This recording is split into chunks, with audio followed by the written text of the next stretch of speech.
அஸ்ஸலாமு அலைக்கும் வரஹ்மத்துல்லாஹி வபரகாத்துஹு.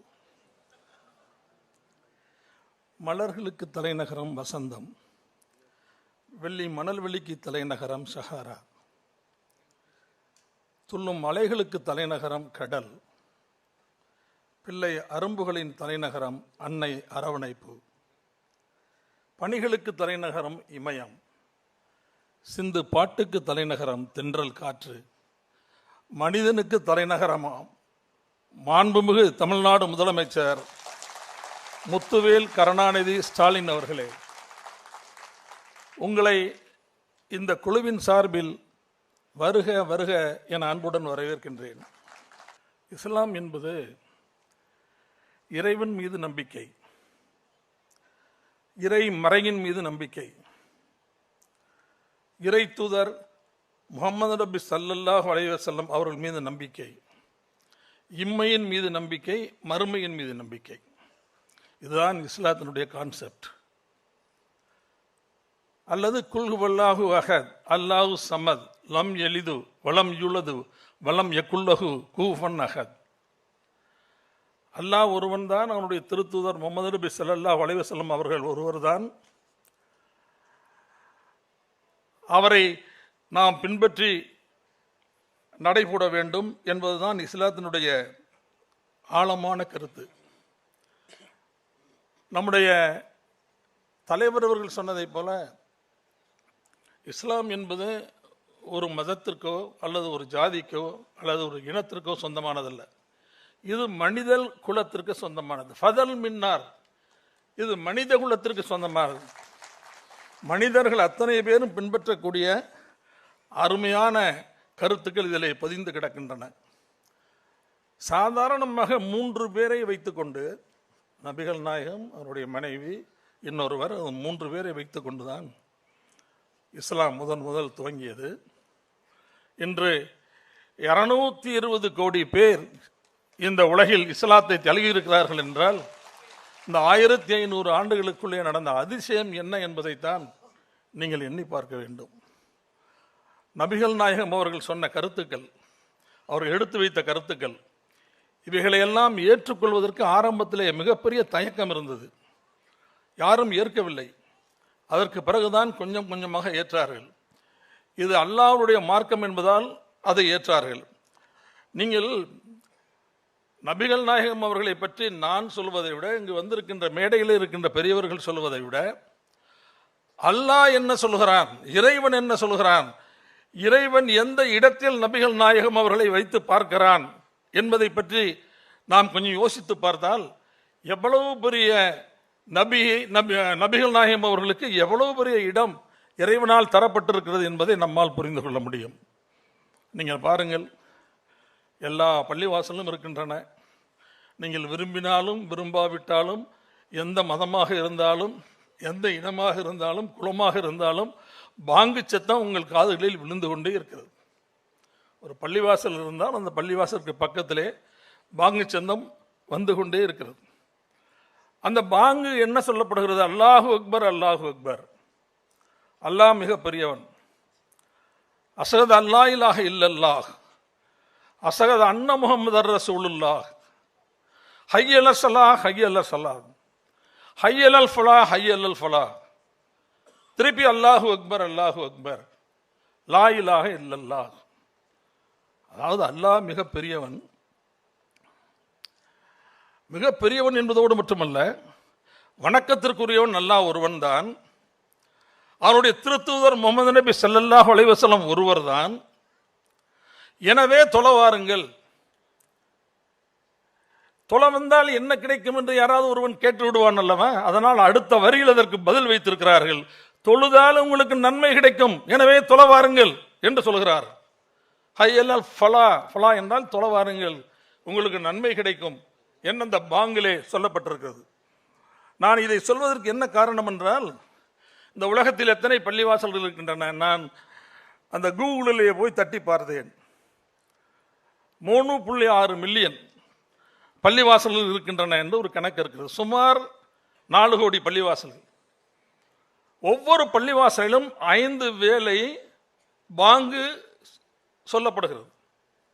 ஒரு பள்ளிவாசலில் 5 வேளை, ஒவ்வொரு வேளை பாங்கிலும் 2 முறை முஹம்மது ரசூலுல்லா என்ற பெயர் உச்சரிக்கப்படுகிறது. ரசூலுல்லாஹ்வுடைய பெயர், நபிகள் நாயகத்தினுடைய பெயர் 2 முறை உச்சரிக்கப்படுகிறது. அப்படி 2 முறை உச்சரிக்கப்பட்டால் ஒரு பள்ளிவாசலில் ஒரு நாளைக்கு 10 முறை, 40 லட்சம் பள்ளிவாசல் என்றால் 4 கோடி முறை நபிகள் நாயகத்தினுடைய பெயர் இந்த உலகம் முழுவதும் உச்சரிக்கப்படுகிறது. வேறு எந்த தலைவருடைய பெயரும் இவ்வளவு அதிகமான நேரம் தினசரி உச்சரிக்கப்படுவதில்லை. அதை நீங்கள் புரிந்து கொள்ள வேண்டும். எவ்வளவு சூட்சுமத்தை அல்லாஹ் வைத்திருக்கிறான். எங்கே கொண்டு போய் நபிகள் நாயகம் அவர்களை அல்லாஹ் வைத்திருக்கிறான், எந்த இடத்தில் வைத்திருக்கிறான். யாரும் ஒன்றும் செய்ய, எத்தனை பள்ளிவாசல் வந்தாலும் சரி, எத்தனை நிகழ்ச்சிகள் வந்தாலும் சரி, நீங்கள் வேண்டுமானாலும் சரி வேண்டாவிட்டாலும் சரி, உங்கள் காதுகளில் பாங்கு சத்தம் விழுந்து கொண்டே இருக்கிறது. அதுதான் நம்முடைய இறைமறையினுடைய சிறப்பு என்பதை நான் இந்த நேரத்தில் தெரிவித்துக் கொள்ள விரும்புகிறேன். இது ஒரு மதத்துக்கு மட்டும் உரிய விழா அல்ல. இது மனிதநேய விழா, சமூக நல்லிணக்க விழா. அப்படித்தான் இந்த விழாவை நாங்கள் கொண்டாடுவதாக முடிவெடுத்து அரசுக்கு கடிதம் கொடுத்திருக்கிறோம். இதை மன்றத்தை எங்களுக்கு கொடுங்கள் என்று கேட்டிருக்கிறோம்.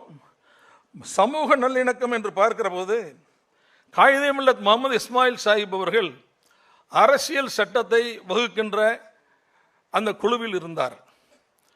அப்ப இஸ்மாயில் சாஹிப் அவர்களும் நம்முடைய நேரு பெருமான் அவர்களும் கலந்து ஆலோசனை செய்து கொண்டிருக்கிற போது திடீரென்று தொழுகையின் நேரம் வந்தவுடன் இஸ்மாயில் சாஹிப் எழுந்தார். சரி, இஸ்மாயில் சாஹிப்புடன் தொழுதான் போகிறார் என்று குறிப்பால் புரிந்து கொண்ட ஜவஹர்லால் நேரு அவர்கள், சாஹிப் அவர்களை எங்கே போகிறீர்கள், தொழத்தானே, பரவாயில்லை, என்னுடைய சேம்பரில், பிரைம் மினிஸ்டர் சேம்பரில் நீங்கள் தொழுகுங்கள், அந்த ஏற்பாட்டை உங்களுக்கு நான் செய்து தருகிறேன் என்று நேரு அவர் சொல்லி சமூக நல்லிணக்கத்திற்கு ஒரு மிகப்பெரிய உதாரணமாக நேரு அவர்கள் இருந்திருக்கிறார் என்பதை நான் இந்த நேரத்தில் சுட்டிக்காட்ட விரும்புகிறேன். நம்முடைய மயிலை கபாலீஸ்வரர் கோயில், அந்த கோயிலுக்கு ஆற்காடு நவாப் தான் இடம் தந்திருக்கிறார். எவ்வளவு பெரிய சமூக நல்லிணக்கம் என்பதை நீங்கள் பார்க்க வேண்டும். ராமநாதபுரம் மாவட்டத்தில் இருக்கின்ற ஏர்வாடி தர்கா, அந்த தர்காவுக்கு எங்கள் ராமநாதபுரம் மன்னர் சேதுபதி மன்னர் தான் இடத்தையும் தந்து பணத்தையும் தந்து அதை கட்டி கொடுத்திருக்கிறார். எவ்வளவு பெரிய சமுதாய நல்லிணக்க உணர்வு நம்முடைய நாட்டில் இருந்திருக்கிறது என்பதை நீங்கள் பார்க்க வேண்டும். மராட்டிய மன்னர்கள் சிருங்கேரி மடத்தை அபகரித்துக் கொண்டார்கள், அதை மீட்க முடியவில்லை. மடாதிபதிகள் எல்லாம் திப்பு சுல்தான் அவர்களிடம் போய், இப்படி எங்களுக்கு அதை மீட்க முடியவில்லை, நீங்கள் மீட்டுக் கொடுங்கள் என்று சொன்னவுடன் திப்பு சுல்தான் தன்னுடைய படை வீரர்களை அனுப்பி அவர்களை அடித்து விரட்டிவிட்டு அந்த மடத்தை மீட்டு அங்கு இருக்கின்ற மடாதிபதிகளிடம் ஒப்படைத்தார் என்று திப்பு சுல்தான் வரலாறை படிக்கிற போது அது நம்மால் உணர்ந்து கொள்ள முடிகிறது என்பதை இந்த நேரத்தில் நான் சுட்டிக்காட்ட விரும்புகின்றேன்.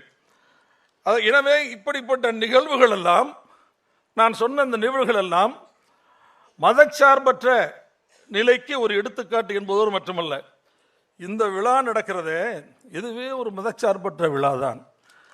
இனிமேல் வருகின்ற காலங்களில் இப்படி ஒரு விழா நடந்தது, அந்த விழாவில் PK சேகர்பாபும் இருந்தார், அன்வர் ராஜாவும் இருந்தார் என்றால் அதைவிட என்ன வேண்டும்?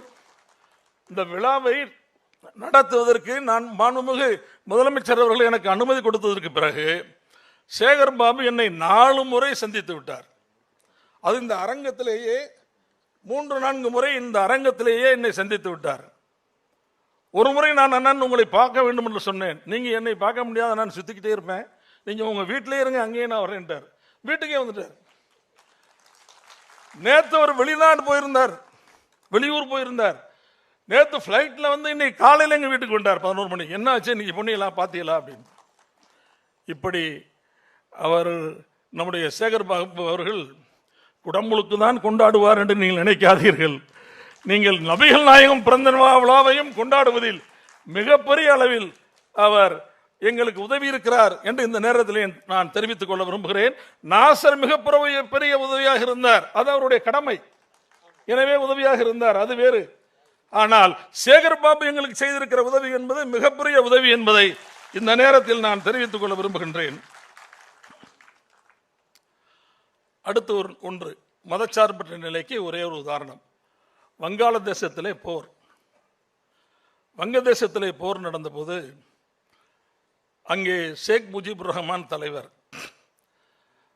பாகிஸ்தான் படைகள் இந்த வங்கதேச படைகளை அடித்து விரட்டி விட்டது. அங்கே முழுமையாக தோல்விதான் வரப்போகிறது என்ற நிலை.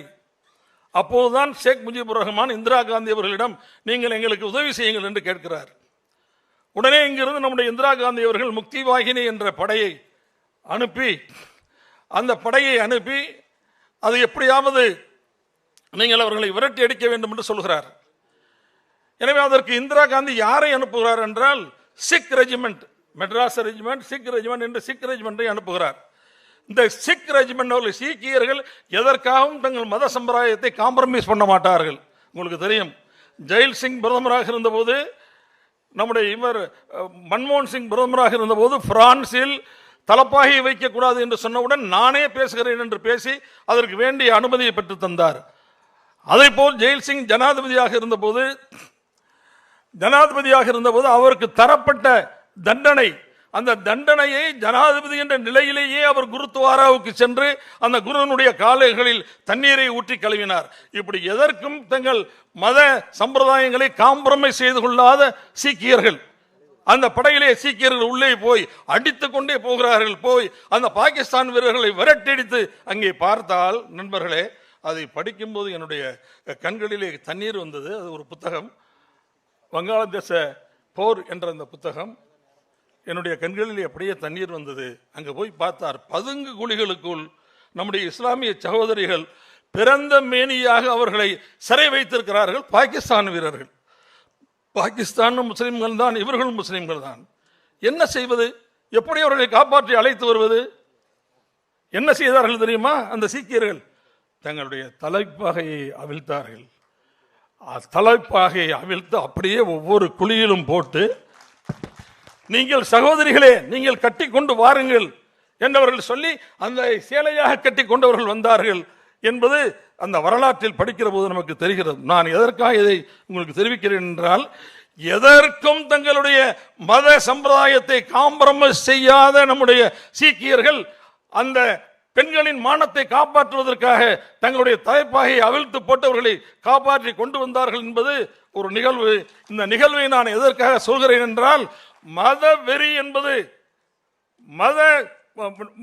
மதத்தின் மீது இருக்கின்ற ஆழமான பற்று என்பது ஒரு எல்லை வரை தான் போகும். அதையும் தாண்டி போவது மனிதாபிமானம். நீங்கள் மத வெறியால் எங்கள் தமிழகத்தை பெண்ணுக்கு தள்ள முடிவு செய்தால், எங்களுடைய முதலமைச்சர் அவர்கள் உங்களை அன்பால் அரவணைப்பால், அவருக்கு இருக்கின்ற அதிகாரத்தால், அவருக்கு இருக்கின்ற அந்த பொறுமையால் உங்களை வென்று காட்டுவார் என்பதை இந்த நேரத்தில் நான் தெரிவித்துக் கொள்ள விரும்புகின்றேன். இந்த ஹிஜாப் என்று ஒன்று தெரியும், பெங்களூர்ல நடந்தது. ஹிஜாப் அணியாமல் யாரும் ஸ்கூலுக்கு போக முடியாது என்ற சூழ்நிலை வந்துவிட்டது. ஆனால் அதை போல் தமிழ்நாட்டில் இல்லையே. நம்முடைய மாண்புமிகு முதலமைச்சர் அவர்கள் அதற்குள்ளே தலையிடவே இல்லையே. அந்த ஹிஜாபுக்கு எதிராக போராடிய நம்முடைய மாணவிகள் என்ன சொன்னார்கள்? We cover our heads, not our brains. எங்களுடைய தலையைத்தான் நாங்கள் மறைத்திருக்கிறோமே தவிர எங்கள் மூளையை நாங்கள் மறைக்கவில்லை என்றவர்கள் சொன்னார்கள். ஹிஜாப் is not a piece of cloth, it is our dignity என்ற அந்த சகோதரிகள் பெங்களூரிலே அந்த போராட்டம் நடக்கிற போது சொன்னார்கள். ஆனால் அப்படிப்பட்ட நிலையெல்லாம் தமிழ்நாட்டிலே நமக்கு இல்லை. நம்முடைய மாண்புமிகு முதலமைச்சர் அவர்கள் முதலமைச்சராக இருக்கின்றவரை அப்படிப்பட்ட நிலைமை நிச்சயமாக வராது என்பதை நான் இந்த நேரத்தில் சொல்லிக் கொள்ள விரும்புகின்றேன். காகிதம் என்றது கேட்டாங்க, ரெண்டு பாகிஸ்தானும் இந்தியாவும் பிரியும் போது நீங்க எல்லாம் முஸ்லீம்கள் அங்கே வந்துருங்க அப்படின்னு காகிதம் என்றது சொன்னாங்க. We are Muslims, even though we are Muslims, we are Indians என்று காகிதம் சொன்னார். நாங்கள் முஸ்லீம்கள் தான், ஆனால் நாங்கள் இந்தியர்கள், உங்களோடு வரமாற்றோம் என்று காகிதம் அவர்கள் சொன்னார்கள். இதையெல்லாம் நாம் மனதில் வைத்துக் கொள்ள வேண்டும். பேரறிஞர் அண்ணா அவர்கள், நான் கைலி கட்டாத முஸ்லீம், சிலுவை அணியாத கிறிஸ்துவன், விபூதி அணியாத இந்து என்றார் பேரறிஞர் அண்ணா. பெரும்பான்மையினரின் ஆதரவில் தான் சிறுபான்மையினர் வாழ வேண்டும் என்று டாக்டர் கலைஞர் அவர்கள் சொன்னார்கள். அந்த தத்துவத்தை பின்பற்றித்தான் நம்முடைய முதலமைச்சர் அவர்கள் இந்த நாட்டை ஆண்டு கொண்டிருக்கிறார். அவர் நமக்கு பாதுகாப்பாக இருப்பார், நாம் அவருக்கு பாதுகாப்பாக இருப்போம். அவர் நிழலில் நாம் இருப்போம். அவர் என்ன முடிவெடுப்பார் என்பதல்ல, அவர் நமக்காகவே முடிவெடுக்கக்கூடியவர். நமக்காகவே ஒரு ஆட்சி நடக்கிறது. அந்த ஆட்சிக்கு நாம் நம்முடைய ஆட்சிக்கு பாதுகாப்பாக இருக்க வேண்டும் என்ற உணர்வோடு இங்கு வந்திருக்கின்ற முஸ்லிம்கள் அனைவரும் ஒற்றுமையாக இருக்க வேண்டும் என்று உங்களை அன்போடு கேட்டுக்கொண்டு விடைபெறுகிறேன். நன்றி. அஸ்ஸலாமு அலைக்கும் வரஹ்மத்துல்லாஹி வபரகாத்துஹு.